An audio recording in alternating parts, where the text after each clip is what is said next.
Pranam everyone, I'm Mansi and today I'd like to talk about Astro styling, shine like the star you are.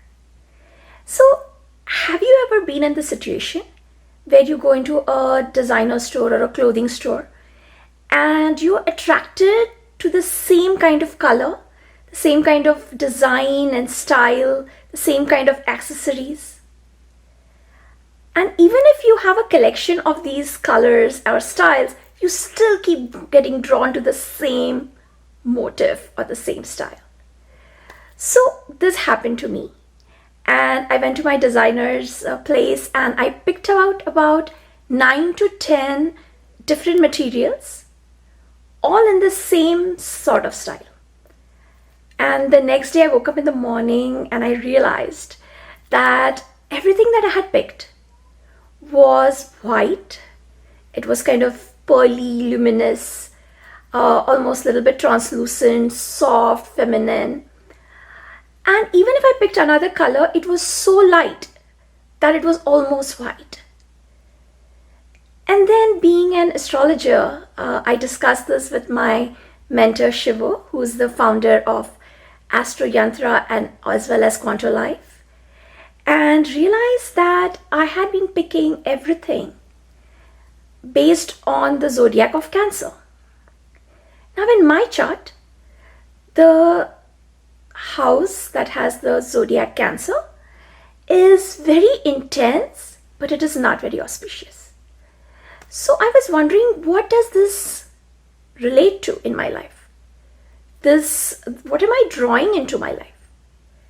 And I realized this pattern that had been happening in my life, that there would be many CEOs and founders, and they would get drawn to me and they would involve me in their work, but they would start then dominating me, interfering in my life, and I felt I was in a situation where I was disempowered. I felt more like a victim and more helpless. So I stayed with this observation, and the next day we were going on a road trip. And I shared this observation with my friends. And there was this girl and she got very excited. She was 30 plus and just gorgeous. And she asked us to look at her chart. And she was wearing this churidar, very beautiful, with lots of embroidery. And, she was like this graceful, prim and proper. And when we looked at the chart and we looked at what was the most auspicious and intense house and zodiac, it was a completely different picture. So we told her that, that the look that is most auspicious for you is very youthful, very sporty, adventurous, comfortable. And it was such a marked contrast to what she was wearing. But she got really inspired, and even though we were on a road trip, on our next stop, she got down and she, picked up her t-shirts and a jacket, and she put on that look. And we were so surprised that it was literally like she had emerged from a cell.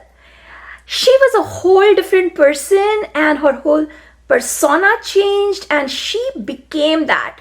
And we could see her ability to take initiative, her quick thinking, her energy, her ability to connect, and full-on masti.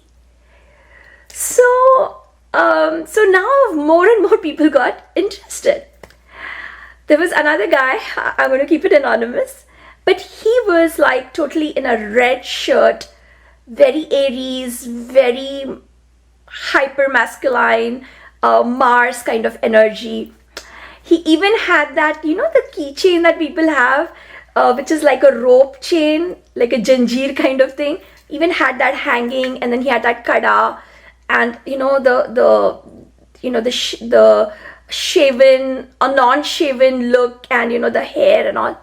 So we looked at his chart, and again we were so surprised that his chart suggested a auspiciousness in a completely different way.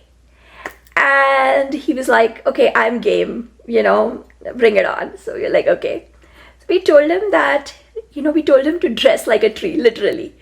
We told him that take your inspiration from nature, from a tree. And we just left it at that. And lo and behold, the next day, he was in a dirty brown khaki and a light green shirt. And I was even surprised that he had it in his bag somewhere. So he came with this look and his entire body language changed. In fact, even the people who were with us, I could feel their body language change, because earlier they were like, a little bit stiff around him, and now they were leaning in, they were coming closer. His whole energy had become more attractive. He was drawing people in a more gentle way. And one person even mentioned that his energy had become more healing. And if you looked at him before, healing was not the word that came to you. Maybe the word that came to you was like, this is the guy I want in my corner if I'm attacked by a gang, something like that. But his entire energy changed, and it was just so beautiful to see that. I was shocked now, because I was seeing that people were dressing according to the intensity of the zodiac or the houses in their chart, and not according to what was auspicious. So now in this group, we had a designer with us, and she is the grandniece of Meena Kumari, and she designs for a lot of filmy crowd, including Salman Khan and his mom and Karan Johar's mom, and like a lot of filmy personalities. So she got interested, and my dad was talking to her, and my dad told her that her USP must be in all the detail, intricate embroidery kind of work. And she was like, yeah, that's absolutely my USP. I mean, I do a lot of work, but that is what I'm known for. And then dad gave her a tip, and dad said, that based on your chart, there is this one thing that your clients might complain about, or they may ask you for it, and it is to cinch their waist. And she was like, how do you know? And my dad said, okay, go ahead, whatever you feel like should be the natural waist, cinch it in a little bit, and that will help you in a lot of spheres. And she was so thrilled that she decided to make me 2 outfits based on my chart. And she herself found a change when she started implementing those changes, like cinching the waist in and focusing more on embroidery. She saw the returns too, and she was able to figure out and express her USP even more. Now, so she gave me 2 dresses. One is this, I'm wearing it right now, which was, even though I wear ghagra cholis, this is not usually my color. Even the style, y'all don't quite see it, but it's just like completely flared up. And I remember when she gave me this dress, I was like, I couldn't wait to wear it, and I just wore it and I just twirled. And in that twirling, I just felt that I was connecting to my inner Shakti. I was connecting to my femininity, but in a completely different way. I literally felt like these flowers, I was blooming too. And talking about that pattern that I talked about. Now I am the co-founder of Quanto Life, and this whole relationship with power has changed. So I would now like to share this with you along with my mentor Shivo, and explore this with you all, because I've been exploring it for a few years and I want to bring it to you. So please join us in our session, and let's see where we can go with that. See you.